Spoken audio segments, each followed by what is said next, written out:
আসসালামু আলাইকুম প্রিয় দর্শক, অন্য মঞ্চের আলোচনায় আপনাদের সকলকে আমন্ত্রণ জানাচ্ছি। বাংলাদেশের আকাশে ড্রোনের ডানা মেলার প্রস্তুতির কথা শোনা যাচ্ছে ইউনূসের আমল থেকে। তবে প্রশ্ন হলো, সেই ডানা কার প্রযুক্তিতে তৈরি হবে, চীন নাকি তুরস্ক? গত 27শে জানুয়ারি ঢাকার আকাশে এক নতুন বার্তা দিয়েছিল বাংলাদেশ বিমান বাহিনী। জানিয়েছিল চীনের সিইটিসি ইন্টারন্যাশনালের হাত ধরে বাংলাদেশ প্রবেশ করতে যাচ্ছে ড্রোন উৎপাদনের যুগে। 608 কোটি টাকার সেই বিশাল প্রকল্পে পরিকল্পনা ছিল বগুড়ায় তৈরি হবে অত্যাধুনিক ইউএভি কারখানা, কিন্তু মাত্র কয়েক মাসের ব্যবধানে দৃশ্যপট পুরোপুরি বদলে গেছে। প্রধানমন্ত্রী তারেক রহমান সংসদে ঘোষণা করেছেন, বগুড়াতে তুরস্কের সহযোগিতায় স্থাপিত হতে যাচ্ছে ড্রোন তৈরির কারখানা। প্রশ্ন উঠেছে, চীনের সাথে সচল চুক্তি থাকা সত্ত্বেও কেন এই নাটকীয় মোড়? সংশ্লিষ্ট একাধিক সূত্র বলছে, মার্কিন প্রশাসনের নিষেধাজ্ঞার তালিকায় থাকা চীনা কোম্পানির সাথে চুক্তি করেছিল ইউনূস প্রশাসন। তারেক রহমানের নতুন সরকারের মধ্যে দেখা দিয়েছিল নিষেধাজ্ঞার খপ্পরে পড়ার আতঙ্ক। বিকল্প হিসেবে পশ্চিমা একটি দেশের পরামর্শে তুরস্ককেই বেছে নিয়েছে বাংলাদেশ সরকার। সেটি আবার ঘোষণা দিতে হয়েছে চীন সফর করে আসার কয়েকদিনের মধ্যে। তবে ইউনূস আমলে চীনের সাথে সম্পাদিত চুক্তিটির ভবিষ্যৎ কি হবে তা নিয়ে আনুষ্ঠানিকভাবে কোনো পক্ষই কিছু জানায়নি। বিস্তারিত জানতে চলুন যাওয়া যাক বিশ্লেষণে।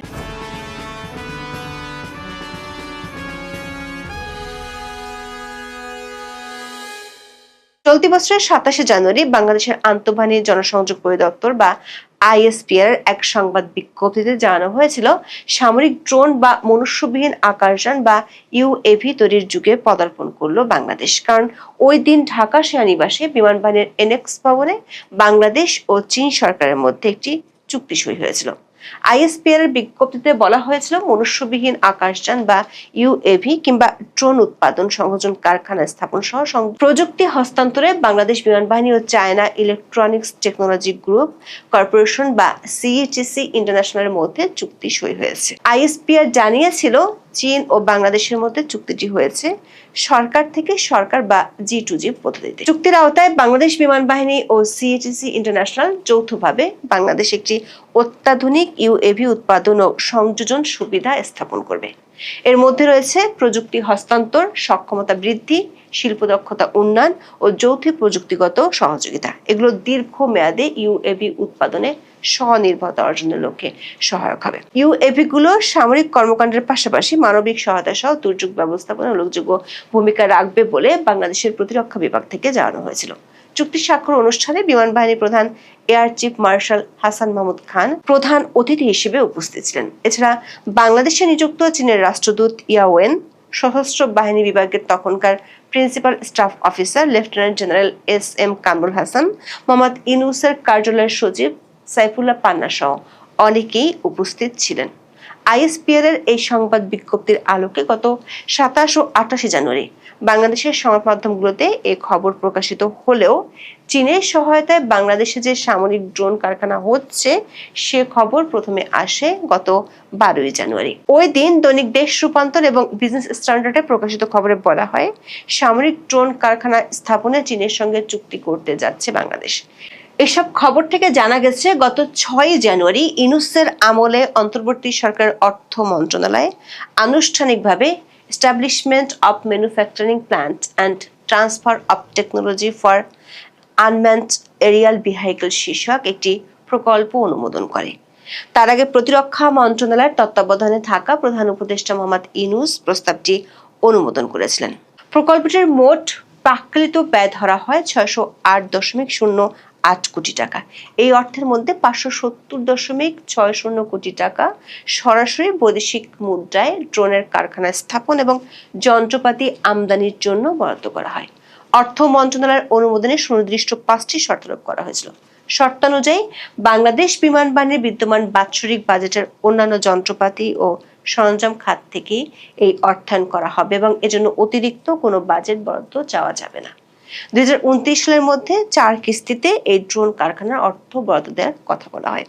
যদিও আইএসপিআর বিজ্ঞপ্তিতে কিংবা বাংলাদেশের সংবাদ মাধ্যমগুলোতে চীনের সহায়তায় এই ড্রোন কারখানা বাংলাদেশের কোথায় করা হবে সেটি প্রকাশ করা হয়নি। তবে defensemirror.com-এ গত 27শে জানুয়ারি প্রকাশিত এই সংক্রান্ত খবরে বলা হয়েছে, বাংলাদেশের উত্তরবঙ্গের জেলা বগুড়ায় নতুন বিমান ঘাঁটিতে এই কারখানাটি করা হবে। বেশ বিস্ময়কর হলো সত্যি, গত 9 জুলাই বাংলাদেশের সংবাদ মাধ্যমগুলোতে প্রকাশিত খবরে বলা হয়েছে, তুরস্কের সহযোগিতায় বগুড়ায় ড্রোন তৈরির কারখানা স্থাপন করবে বাংলাদেশ। বগুড়া জেলায় নির্মিতব্য আন্তর্জাতিক বিমানবন্দরের পাশে এই কারখানা স্থাপনের পরিকল্পনা রয়েছে। প্রধানমন্ত্রী তারেক রহমানের বরাত দিয়ে স্থানীয় সরকার প্রতিমন্ত্রী মীর শাহ আলম ওই দিন এই তথ্য জানিয়েছেন। প্রতিমন্ত্রী বলেছেন, বুধবার সংসদে প্রশ্নোত্তর পর্বে প্রধানমন্ত্রী তারেক রহমান জানিয়েছেন, তুরস্কের সঙ্গে যৌথ উদ্যোগে বগুড়া বিমান ঘাঁটির পাশে এই ড্রোন কারখানা নির্মাণ করা হবে। প্রতিমন্ত্রী আরও জানান, কেবল বিমানবন্দরই নয়, উত্তরাঞ্চলকে কেন্দ্র করে বাংলাদেশ বিমান বাহিনীর একটি পূর্ণাঙ্গ প্রথম বিমান ঘাঁটি বগুড়াতে স্থাপনের অনুমোদনও এরই মধ্যে দেওয়া হয়েছে। ভবিষ্যতে বিমান বাহিনীর বহরে যেসব নতুন ও আধুনিক যুদ্ধ বিমান যুক্ত হবে সেগুলো মূলত এই ঘাঁটিতেই রাখা হবে। প্রশ্ন হলো, সামরিক ড্রোন কারখানা স্থাপনের জন্য ইউনূস আমলে চীনের সাথে চুক্তি স্বাক্ষরিত হয়েছিল, সেটিও হওয়ার কথা বগুড়াতে। আবার বর্তমান বিএনপি সরকার একই ধরনের ড্রোন কারখানা তুরস্কের সহায়তায় করতে চায় সেই বগুড়াতেই। এখানে বড় যে প্রশ্নটি উঠে আসে সেটি হলো, চীনের সাথে 608 কোটি টাকার একটি সচল চুক্তি থাকা সত্ত্বেও কেন প্রধানমন্ত্রী তারেক রহমান তুরস্কের সাথে এই নতুন চুক্তি বা সমঝোতার দিকে এগিয়ে যাচ্ছেন। আবার তুরস্ক যে ধরনের ড্রোন বানায় ঠিক তার রেপ্লিকাই তৈরি করে চীনা কোম্পানিগুলো। বাংলাদেশ এরই মধ্যে 2023 সালে তুরস্কের তৈরি বায়রাক্তার TB2 ড্রোন সরাসরি কিনে অপারেশনাল কার্যক্রমে যুক্ত করেছে। 2026 সালের জানুয়ারিতে ইউনূস সরকারের আমলে চীনের সাথে যে ড্রোন কারখানা স্থাপনের চুক্তিটি করা হয় তার মডেল ছিল CATC XY-1। সামরিক বিশ্লেষকদের মতে এই চীনা ড্রোনটি মূলত তুর্কি বায়রাক্তার TB2 ড্রোনের একটি সরাসরি নকশাগত অনুকরণ বা ক্লোন। defensemirror.com-এ প্রকাশিত খবরেও একই তথ্য দেওয়া হয়েছে। তবে তুরস্কের ড্রোনটি যুদ্ধক্ষেত্রের জন্য এরই মধ্যে বেশ খ্যাতি পেলেও চীনের ড্রোনটির বড় দুর্বলতা হলো এর যুদ্ধক্ষেত্রের বাস্তব অভিজ্ঞতার অনুপস্থিতি। এটি কোনো তীব্র সংঘাতপূর্ণ এলাকায় আকাশ প্রতিরক্ষা ব্যবস্থার মুখোমুখি হয়নি। দেখা যাচ্ছে, একই মডেলের প্রতিরক্ষা ড্রোন তৈরির জন্য একই জায়গায় কারখানা স্থাপনে পরপর 2 সরকারের আমলে 2টি ভিন্ন ভিন্ন দেশের সাথে ভিন্ন ভিন্ন চুক্তি হলো। তাহলে কি ইউনূস আমলে হওয়া চীনের সাথে সম্পাদিত প্রথম চুক্তিটি তারেক রহমানের সরকার 6 মাসের মাথায় বাতিল করে দিয়েছে?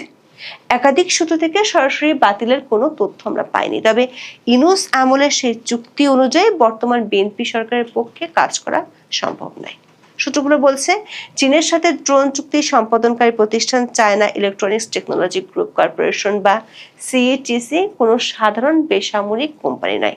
এটি চীনের পিপলস লিবারেশন আর্মি বা PL এর জন্য উন্নত রাডার, স্যাটেলাইট ট্র্যাকিং এবং ইলেকট্রনিক যুদ্ধের সফটওয়্যার তৈরি করে থাকে। এই কারণে মার্কিন যুক্তরাষ্ট্রের বাণিজ্য ও ট্রেজারি বিভাগ এরই মধ্যে CATC-কে তাদের বিশেষ কালো তালিকাভুক্ত বা স্যাংশনড প্রতিষ্ঠানের তালিকায় অন্তর্ভুক্ত করেছে। একটি মার্কিন নিষেধাজ্ঞাপ্রাপ্ত চীনা সামরিক জায়ান্টের সাথে বাংলাদেশের সামরিক বিমান বাহিনীর সরাসরি যৌথ উদ্যোগ এবং বাংলাদেশের বিমান ঘাঁটিতে তাদের প্রকৌশলীদের নিয়মিত উপস্থিতি মার্কিন যুক্তরাষ্ট্রের ইন্দো প্যাসিফিক কৌশলবিদদের জন্য বড় উদ্বেগের বিষয় হয়ে দাঁড়িয়েছিল। ওয়াশিংটন বিভিন্ন কূটনৈতিক চ্যানেলে ঢাকার এই পদক্ষেপ নিয়ে মৃদু অসন্তোষ প্রকাশ করে আসছিল। আবার চীনের সাথে এই চুক্তি সম্পাদনের 2 সপ্তাহের মধ্যে ইউনূস সরকার আমেরিকার সাথে বাণিজ্য চুক্তি করেছিল। বাণিজ্য চুক্তির শর্ত অনুযায়ী চীন ও রাশিয়ার মতো দেশ, যেগুলো আমেরিকার প্রতিদ্বন্দ্বী হিসেবে পরিচিত, তাদের কাছ থেকে সামরিক খাতের কেনাকাটা ইস্যুতে 100 মাইল দূরে থাকতে হবে। সূত্রগুলো বলছে, তখনকার ইউনূসের দপ্তরের যেসব কর্মকর্তা এবং সামরিক বাহিনীর যেসব অফিসার এই চুক্তি করার পেছনে জোরালো ভূমিকা রেখেছিলেন, বিএনপি ক্ষমতায় আসার পরপরই হয় তাদের চাকরি গেছে, না হয় তাদেরকে ডেপুটেশনে পাঠানো হয়। সূত্রগুলো বলছে, চীনের সহায়তায় ড্রোন কারখানা স্থাপনে মার্কিন প্রশাসনের আপত্তির মুখে বিএনপি সরকারকে বিকল্প ভাবতে হয়েছে। গত 10ই ফেব্রুয়ারি রয়টার্সে প্রকাশিত এক এক্সক্লুসিভ প্রতিবেদন থেকেও এমন ইঙ্গিত পাওয়া যায়। পরদিন দৈনিক প্রথম আলোতে প্রকাশিত এক প্রতিবেদনে বলা হয়, দক্ষিণ এশিয়ায় চীনের ক্রমবর্ধমান প্রভাব নিয়ে যুক্তরাষ্ট্র উদ্বিগ্ন। বাংলাদেশের পরবর্তী সরকারকে চীনের সামরিক যন্ত্রপাতির বিকল্প হিসেবে যুক্তরাষ্ট্র ও তার মিত্রদের তৈরি প্রতিরক্ষা সরঞ্জাম দেওয়ার পরিকল্পনা করছে ওয়াশিংটন। ঢাকায় নিযুক্ত মার্কিন রাষ্ট্রদূত ব্রেন্ট ক্রিস্টেনসেনের বরাত দিয়ে বার্তা সংস্থা রয়টার্স এমন খবর প্রকাশ করেছিল। মার্কিন দূতাবাসের সূত্রগুলো বলছে, বর্তমান সরকারের শীর্ষ পর্যায়ে সংশ্লিষ্ট একাধিক ব্যক্তিদের সাথে বৈঠকে মার্কিন প্রশাসন বিষয়টি এরই মধ্যে জানিয়েছে, যে কারণে তারেক রহমানের চীন সফরের আগে দেশটি থেকে যুদ্ধবিমান কেনার কথা শোনা গেলেও শেষ পর্যন্ত তার সফরের আলোচ্য সূচিতে বিষয়টি ছিলই না। মার্কিন সামরিক সরঞ্জাম ও এর রক্ষণাবেক্ষণ খরচ অনেক বেশি হওয়ায় বাংলাদেশের পক্ষে সরাসরি আমেরিকা থেকে কেনা সম্ভব নয়। বিকল্প হিসেবে আমেরিকা হয় দেশটির সরাসরি মিত্র, না হয় ন্যাটোভুক্ত কোনো দেশ থেকে সামরিক সরঞ্জাম কেনার পরামর্শ বাংলাদেশকে দিয়েছে। ন্যাটোভুক্ত দেশগুলোর মধ্যে একমাত্র তুরস্কের সাথে বাংলাদেশের বিএনপি সরকারের ঐতিহাসিক সম্পর্ক আছে। সে কারণে চীনের বিকল্প হিসেবে বাংলাদেশ তুরস্ককে বেছে নিয়েছে। গত 4 জুন তুরস্কের প্রভাবশালী পররাষ্ট্রমন্ত্রী হাকান ফিদান 3 দিনের এক অত্যন্ত গুরুত্বপূর্ণ রাষ্ট্রীয় সফরে ঢাকায় আসেন। তারেক রহমানের নেতৃত্বাধীন নতুন নির্বাচিত সরকার গঠিত হওয়ার পর হাকান ফিদানি ছিলেন ঢাকায় আসা প্রথম কোনো উচ্চ পর্যায়ের বিদেশি মন্ত্রী। তিনি প্রধানমন্ত্রী তারেক রহমান এবং পররাষ্ট্রমন্ত্রী খলিলুর রহমানের সাথে দীর্ঘ বৈঠক করেন। সূত্রগুলো বলছে, আনুষ্ঠানিক এজেন্ডায় কেবল সাংস্কৃতিক ঐতিহ্য সংরক্ষণের সমঝোতা স্মারক সই হলো, রুদ্ধদ্বার বৈঠকে মূল আলোচ্য বিষয় ছিল প্রতিরক্ষা খাতের দীর্ঘমেয়াদী অংশীদারিত্ব সম্প্রসারণ। এই সফরে দুই দেশ সিদ্ধান্ত নেয় তারা প্রতিরক্ষা ও পররাষ্ট্রনীতি সমন্বয়ের জন্য একটি মন্ত্রী পর্যায়ের যৌথ স্থায়ী কমিটি গঠন করবে। তুরস্কের সাথে ড্রোন কারখানার পরিকল্পনাটি মূলত এই বিশেষ কূটনৈতিক অক্ষের সরাসরি ফসল। আরও একটি কারণে বর্তমান বিএনপি সরকার তুরস্ককে বেছে নিয়েছে, সেটি হলো চীন ও তুরস্ক দুটি দেশের সাথে ভারতের সম্পর্ক সুখকর নয়। ফলে ভূ রাজনৈতিক কৌশল হিসেবে তুরস্ককে বেছে নিলে ভারত বিরোধিতার ইচ্ছে পূরণ করা সম্ভব বলেও মনে করেন কেউ কেউ। প্রশ্ন হলো, মার্কিন প্রশাসনের চাপে চীনকে কিছু না জানিয়ে তারেক রহমান একই জায়গায় তুরস্কের সহায়তায় কারখানা স্থাপনের যে উদ্যোগ নিলেন, তাতে চীনের প্রতিক্রিয়া কি হবে? বিশেষ করে মাত্র কয়েকদিন আগে যেখানে তারেক রহমান চীন সফর করে এসেছেন, চীনের প্রেসিডেন্টের কাছে তিস্তা প্রকল্প অর্থ চেয়েছেন চীনের ব্যবসায়ীদের বড় বিনিয়োগ। সূত্রগুলো বলছে, তারেক রহমান যেদিন তুরস্কের সহযোগিতায় ড্রোন কারখানা স্থাপনের কথা বলেছেন, সেদিনই বাংলাদেশে নিযুক্ত চীনের রাষ্ট্রদূত ইয়াও ওয়েন তারেক রহমানের প্রতিরক্ষা উপদেষ্টা অবসরপ্রাপ্ত brigadier general doctor AKM Shamsul ইসলামের সঙ্গে বৈঠক করেছেন। তবে এখনো পর্যন্ত চীনের পক্ষ থেকে বিষয়টি নিয়ে কোনো প্রতিক্রিয়া জানানো হয়নি। আপনারা কি টের পাচ্ছেন যে সরকারের কাজকর্মে কোনো ধারাবাহিকতা নেই? সারা বাংলাদেশে আইন শৃঙ্খলা যে অবনতি এবং একই সঙ্গে পাল্লা দিয়ে পুলিশের মধ্যে যে অস্থিরতা, সেই অস্থিরতার কারণে কি হচ্ছে, পুরো সরকারের যে পুরো কর্মকাণ্ড প্যারালাইজড হয়ে যাচ্ছে। একটা একটা করে শুরু করি। প্রথমে আইন শৃঙ্খলার দিকে যদি আপনি তাকান, আপনি দেখবেন যে এমন সব অপরাধ, অদ্ভুত সব অপরাধ যেগুলো হচ্ছে এই বাংলাদেশে, যা আগে কখনো কল্পনা করা যেত না। চাঁদাবাজি হোক কিংবা পাওনা টাকা আদায়ের জন্য হোক, বরিশালে যে ঘটনাটি ঘটেছে, একজন ভুক্তভোগী বয়স্ক মানুষ তার অন্ডকোষ চেপে ধরে তার সঙ্গে যে নির্মম এবং নিষ্ঠুর আচরণ করা হয়েছে, গালাগালি, মানে একটা অপ্রতিরোধ অবস্থা। মানে এরকম দুঃসাহস, উগ্রবাদী আচরণ, জঙ্গিবাদী আচরণ আমরা এই বাংলাতে কখনো দেখিনি। এরপরে ধরুন, এই যে কি একটা কমব্যাক্ট অপারেশন নামে কি একটা সংগঠন করেছে, যাত্রাবাড়িতে তারা কুম্ফু ক্যারাত শেখাচ্ছিল, এদেরকে পুলিশ ধরেছে। লম্বা লম্বা চুল, একেবারে অল্প বয়স্ক, তারা সেই শুধুমাত্র শারীরিক চর্চা নয়, এর সঙ্গে সেই আরও যে সকল ভিডিও সামনে চলে আসছে, আর যে সকল কথাবার্তা হচ্ছে, এবং এদের যে বডি ল্যাঙ্গুয়েজ, চোখের চাহনি, এর মধ্যে আপনি ভবিষ্যতের বাংলাদেশ এবং চলমান বাংলাদেশ বুঝতে পারবেন যে সমাজের কোন কোন জায়গাতে আমাদের আসলে ক্ষত তৈরি হয়ে গেছে, গর্ত তৈরি হয়ে গেছে।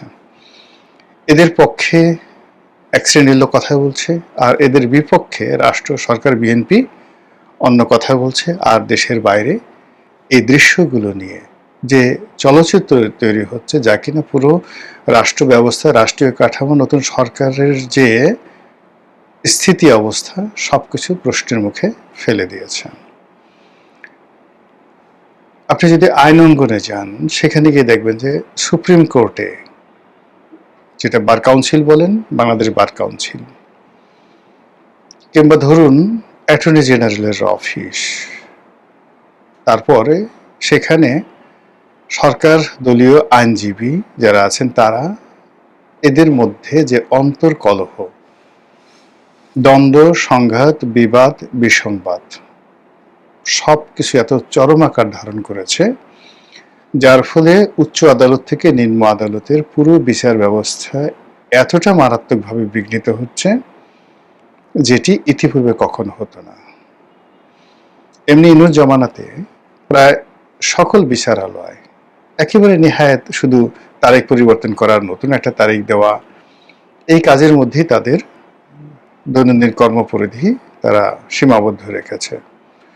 গুরুত্বপূর্ণ সিদ্ধান্ত দেওয়া, কোনো মামলা নিষ্পত্তি করা, ঝুঁকি নেওয়া, এই জিনিসগুলো আসলে আইন আদালতে গত 18 মাসে, অর্থাৎ ইনুস জমানাতে যেটা হয়নি, সেটি এই বিএনপির জমানাতে এসেও হচ্ছে না। অধিকাংশ এখানে যে সকল দুর্নাম, বদনাম, ঘুষ, দুর্নীতি, অনিয়ম, মারামারি, কাটাকাটি যা কিছু শোনা যাচ্ছে, যা কিনা আমাদের পুরো সিস্টেম তার মধ্যে একটা কলঙ্ক তৈরি করে ফেলেছে। এরপর যেটি হচ্ছে সেটি হলো দেশ এবং বিদেশের যে রাজনৈতিক পরিবেশ পরিস্থিতি। ভারতের সঙ্গে আমাদের কেমন সম্পর্ক যাবে, পাকিস্তানের সঙ্গে কেমন সম্পর্ক, আমেরিকার সঙ্গে কেমন সম্পর্ক, চীনের সঙ্গে কেমন সম্পর্ক, মায়ানমারের সঙ্গে কেমন সম্পর্ক, এগুলো নিয়ে প্রায় প্রতিদিনই আমরা নিত্য নতুন গীত শুনছি। সামাজিক মাধ্যমে জামাতের যারা লোকজন তারা এক ধরনের কথা বলছেন, বিএনপির লোকজন তো আসলে এই মুহূর্তে ওইভাবে কেউ কথা বলছেন না, আর আওয়ামী লীগের লোকজন রীতিমতো ফাটিয়ে ফেলছেন, ইচ্ছা মতো তথ্য দিচ্ছেন, অপতথ্য দিচ্ছেন, বানোয়ার তথ্য দিচ্ছেন। এবং সেইগুলো ধরুন যদি আওয়ামী লীগের 5 থেকে 6 কোটি লোক সেই তথ্যগুলোকে নাড়াচাড়া করে, আর তার সঙ্গে সঙ্গে যদি বিএনপি জামাতের 5% to 10% লোকের দ্বারা ইনফ্লুয়েন্স হয়, পুরো সরকার ব্যবস্থার মধ্যে একটা ঝাঁকুনি লেগে যায়। এবং এই অবস্থাতে সরকার গত 4 মাসে দাঁড়িয়ে একটা কাজ করবে এবং সেই কাজের একটা ধারাবাহিকতা বজায় রাখবে, এটি সম্ভব হচ্ছে না। পুলিশের নিয়োগ বদলি নিয়ে যা কিছু হচ্ছে একেবারে ওপেন সিক্রেট। একজন ওসি পদে নিয়োগ পেতে কয় টাকা লাগে, এসপি পদে নিয়োগ লাভ করতে কত টাকা লাগে, এসপি, ওসি বা 25 বছর চাকরি হয়ে গেছে এরকম অভিজ্ঞতা সম্পন্ন কর্মকর্তা, একেবারে এডিশনাল আইজি পর্যন্ত, মানে কনস্টেবল থেকে এডিশনাল আইজি পর্যন্ত টার্গেট করে করে যেভাবে চাকরি থেকে বাদ দেওয়া হচ্ছে, যদি চাকরিতে থাকতে চাও এটা করতে হবে, আর যদি চলে যেতে চাও চলে যাও। এরপরে যে জায়গাগুলো ভ্যাকুয়াম খালি হচ্ছে, সেই জায়গায় যারা নিয়োগ পেতে চাও তাদেরকে এই কাজগুলো করতে হবে। আপনারা আশা করি বুঝতে পেরেছেন। এর ফলে পুরো পুলিশ বাহিনীর মধ্যে যেটিকে বলা হয় বেদনা, প্যানিক, এগুলো ছড়িয়ে পড়েছে।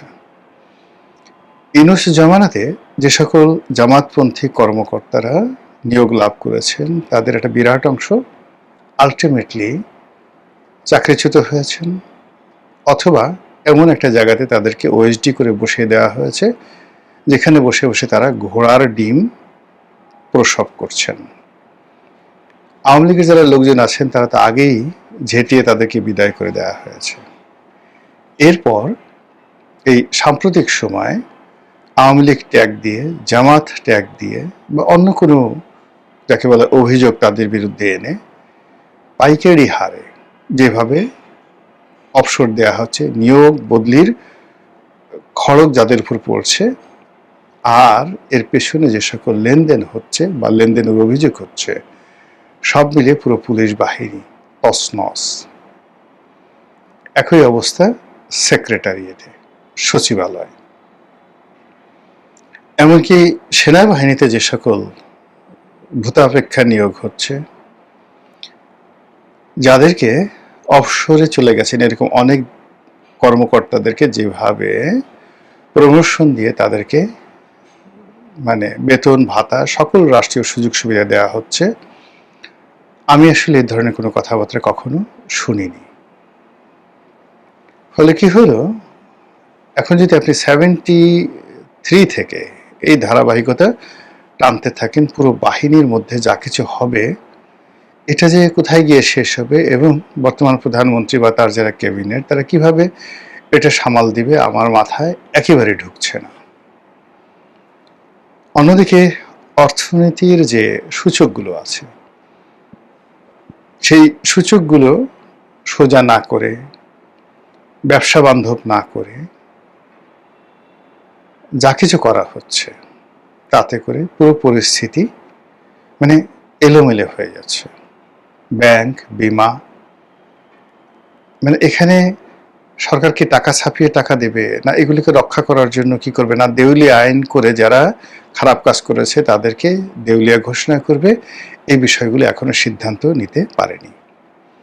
অন্যদিকে দেশের যে সকল বড় বড় ঋণ খেলাপি রয়েছে তাদেরকে যেমন ব্যবসায় ফেরত আনার চেষ্টা করা হচ্ছে এবং এমন প্রক্রিয়াতে চেষ্টা করা হচ্ছে যেখানে 30,000 40,000 কোটি টাকা দিলেও সেই টাকা থাকবে না। যেমন ধরেন সিটি গ্রুপ, বাংলাদেশের বৃহত্তম গ্রুপ, এখন তাদেরকে চালু রাখার জন্য, বাঁচানোর জন্য অনেকগুলো ব্যাংক প্রায় 30,000 কোটি টাকার একটা তহবিল ঘোষণা করেছে 36টি ব্যাংক মিলে। কিন্তু সমস্যা হলো যে তারা বড় বড় দুটো প্রজেক্ট করেছে, যেই দুটো প্রজেক্টে আনুমানিক 12,000 কোটি টাকা তাদের বিনিয়োগ। তো এই দুটো প্রজেক্ট তাদের গলার কাটা। এখন এই দুটো প্রজেক্ট রেখে, এই অবস্থায় রেখে তারা কোনো অবস্থাতেই 1 লক্ষ কোটি টাকা তাদেরকে দেওয়া হলো তারা লাভে যেতে পারবে না। আর এই দুটো প্রজেক্টের জন্য বেশি দরকার হলো গ্যাস কানেকশন। সেই গ্যাস কানেকশন সরকার দিতে পারছে না, বরং এই গত 4 মাসে গ্যাসের যে সরবরাহ এটা আরো খারাপ অবস্থায় পৌঁছে গেছে। ফলে সিটি গ্রুপের ভাগ্যে কি আছে আমরা বলতে পারি না। 50,000 কর্মচারী, প্রায় 40,000 কোটি টাকার দেনা এবং 1 লক্ষ কোটি টাকার উপরে তাদের যাকে বলা হয় অন্যান্য যে লোন টোন সব মিলিয়ে আছে, মানে 40,000 কোটি টাকা হলো খেলাফি হয়ে গেছে, আর 1 লক্ষ কোটি টাকা টোটাল ঋণ। এই হলো ওদের অবস্থা। একই অবস্থা মেঘনা গ্রুপের। মেঘনা গ্রুপের অবস্থাও ভালো না। অন্যদিকে Bashundhara group, Neville group, S Alam group সহ এরকম আরো 10টি বড় বড় গ্রুপ যাদের বিরুদ্ধে সরকার মামলা করবে। ফলে কি হলো, এই সকল শিল্প প্রতিষ্ঠানগুলোতে রীতিমতো প্যানিক ছড়িয়ে পড়েছে। যা কিছু তারা চলছিল সেগুলো বন্ধ হয়ে গেছে। অনেক প্রতিষ্ঠানে 2 মাস 3 মাস 4 মাস যাবৎ তারা বেতন দিতে পারছে না বা মালিক বেতন দিচ্ছে না। তারা ধরে নিচ্ছে যেহেতু মামলা হবে বন্ধ করে দিতে হবে, কাজে এখানে আর লাশ টানার দরকার নেই, এখান থেকে যা পারো যতটুকু পারো সরিয়ে আমরা যেন ভবিষ্যতে যদি জেলে যাই, দেশের বাইরে চলে যাই, অনেকগুলো দুর্ভোগ দুর্দশাতে পড়ি, যেন কোনো মতে ডাল ভাত খেয়ে বাঁচতে পারি, বাকিটা ফিসিবিল্লাহ। এইভাবে 10টা গ্রুপের মধ্যে প্যানিক ছড়িয়ে পড়েছে। অন্যদিকে গার্মেন্টসের যে সেক্টর, হাতে গোনা বড় বড় কিছু শিল্প প্রতিষ্ঠান যারা A to Z যাদের সার্ভিস আছে, যেমন হামিম গ্রুপ, এরকম কিছু প্রতিষ্ঠান যারা চলছে, আর বাকি যেগুলো মাঝারি আকৃতির শিল্প প্রতিষ্ঠান, ছোট শিল্প প্রতিষ্ঠান, এই প্রতিষ্ঠানগুলো আসলে দাঁড়াতে পারছে না। বাজারে প্রচুর অর্ডার আছে, বায়ার আছে, কিন্তু এই জিনিসগুলো চালু করার জন্য যে বিদ্যুৎ দরকার, গ্যাস দরকার, রানিং ক্যাপিটাল দরকার, মেশিনারিজ দরকার, বিএমআরই করা দরকার, এই বিষয়গুলো করার জন্য যে ব্যাংকগুলো তাদেরকে আর্থিক সহযোগিতা দেবে, এরকম ব্যাকবোন ব্যাংকগুলোর নেই। একটা ছোট উদাহরণ দিই, যেমন ধরুন একটা প্রতিষ্ঠানকে আমি চিনি, যে প্রতিষ্ঠানের ব্যাংকের দেনা 70 কোটি টাকা। আচ্ছা, এই প্রতিষ্ঠানে 70 কোটি টাকার বিপরীতে ব্যাংকের কাছে তাদের লিয়েন দেয়া আছে মাত্র 4 থেকে 5 কোটি টাকার সম্পত্তি, এবং ব্যাংকটা একটা প্রবলেম ব্যাংক। এখন বাংলাদেশ ব্যাংকের হিসাব অনুযায়ী এই যে 70 কোটি টাকা, এটিকে রিশিডিউল করে দেওয়া হয়েছে। ভালো কথা। এখন এই প্রতিষ্ঠানটি যে আবার নতুন করে চালু করবে, চালু করার জন্য তার বেশ কিছু মেশিনারিজ লাগবে, তার কিছু ক্যাপিটাল লাগবে, অন্তত 10 থেকে 12 কোটি টাকার ক্যাপিটাল লাগবে। এই টাকাটা তার ব্যাংক থেকে নিতে হবে। এখন সেটা কিভাবে? এখন সরকারের পক্ষ থেকে বলা হয়েছে যে সরকার একটা ফান্ড রেজ করেছে 30,000 কোটি টাকা, এরকম যে সকল রুগ্ন শিল্প তাদেরকে দেবে। এখন এই শিল্প প্রতিষ্ঠানটি হয়তো 10 কোটি 12 কোটি টাকার জন্য একবার বিজিএমইতে যাচ্ছে, একবার ব্যাংকে যাচ্ছে, একবার বাংলাদেশ ব্যাংকে যাচ্ছে, এইভাবে মানে 1 বছর চলে গেছে, কিন্তু এখন পর্যন্ত শিল্প প্রতিষ্ঠানটি চালু করতে পারেনি। আবার আরেকটা প্রতিষ্ঠানে নেতিবাচক শুনেন, তার ঋণ আছে 130 কোটি টাকা। সে এই ট্রেড পলিটিক্স করে, তার অ্যাসেট, ব্যবসা বাণিজ্য যা কিছু আসছে সব মিলিয়ে তার কাছে 2-3 কোটি টাকার সম্পত্তি নেই, কিন্তু তার ঋণ আছে 130 কোটি টাকা, তাও আবার সরকারি ব্যাংক থেকে। এখন সে কি করছে, এই যে সরকারের যে একটা সুযোগ, সেই সুযোগ নিয়ে সে হিসাবে দেখা যায় সে 50 কোটি টাকা ঋণ নিতে পারে। 130 কোটি টাকার উপর 50 কোটি টাকা সে ঋণ নিয়ে 2-3 কোটি টাকা সে খরচ করে বাকি টাকা পকেটস্থ করার জন্য সে দিন রাত ঘোরাফেরা করছে, এবং ওই আগে যে লোক বললাম যে জেনুইন ব্যবসা করতে চায়, সে সফল না হলো দ্বিতীয় ব্যক্তি সে শতভাগ সফল হয়ে যাবে। এইরকম যে একটা ধড়িবাজ, ধান্দাবাজ একটা জাতি, একটা সম্প্রদায়, একটা গ্রুপ, একটা ব্যবসায়িক গ্রুপ, মানে এটা এই যে একটা দুর্বিষহ অবস্থা, সেই দুর্বিষহ অবস্থার মধ্যে তারা আরো ডাকাতি, রাহাজানি, ছিনতাই এগুলো করার জন্য কোমরে গামছা বেঁধে নেমেছে। অন্যদিকে বিএনপির যে সকল নামধারী, বিএনপি নামধারী দুর্বৃত্ত রয়েছে, তারপরে যাকে বলা হয় খারাপ মানুষ রয়েছে, তারাও যার যার অবস্থান থেকে এমন সব কাজকর্ম করছে যা কিনা এই সরকার যারা পরিচালনা করবে তাদের সবারই মনোবল ভেঙে দিচ্ছে। এর ফলে সরকার তার কোনো কাজের ধারাবাহিকতা রক্ষা করতে পারছে না, সরকার ঘুরে দাঁড়াতে পারছে না। শক্ত ভিত্তির উপরে সে দাঁড়িয়ে যে একটা সিদ্ধান্ত নেবে এবং সেটা বাস্তবায়ন করবে, এটা সম্ভব হচ্ছে না। আমাদের একটা কথা আছে না যে সারা অঙ্গে তোমার ব্যথা সজনী, আমি মলম লাগাবো কোথায়? তো দেশ, জাতি, সরকার, রাজনীতি প্রায় সব ক্ষেত্রে এরকম যাকে বলা হয় বড় বড় গর্ত তৈরি হয়ে রয়েছে। এখন আপনি দোষ দিতে পারেন, যেটা আওয়ামী লীগের দোষ, সেটা জামাতের দোষ, সেটা বিএনপির দোষ, এটা চাঁদাবাজের দোষ, সেটা দুর্নীতিবাজের দোষ, কিন্তু আপনি সেটা দিয়ে মনের ঝাল মিটাতে পারেন, কিন্তু সমস্যাগুলো তার সমাধান হচ্ছে না। রাষ্ট্র সরকার তো চলছে না, আর এর সমস্ত দায় 18 কোটি মানুষের ঘাড়ের উপর পড়েছে। আপনি আমি যার যার অবস্থানে বসে টের পাচ্ছি জীবন কত কঠিন। মহান আল্লাহ আমাদের সবাইকে হেদায়েত দান করুন এবং হেফাজত করুন। আসসালামু আলাইকুম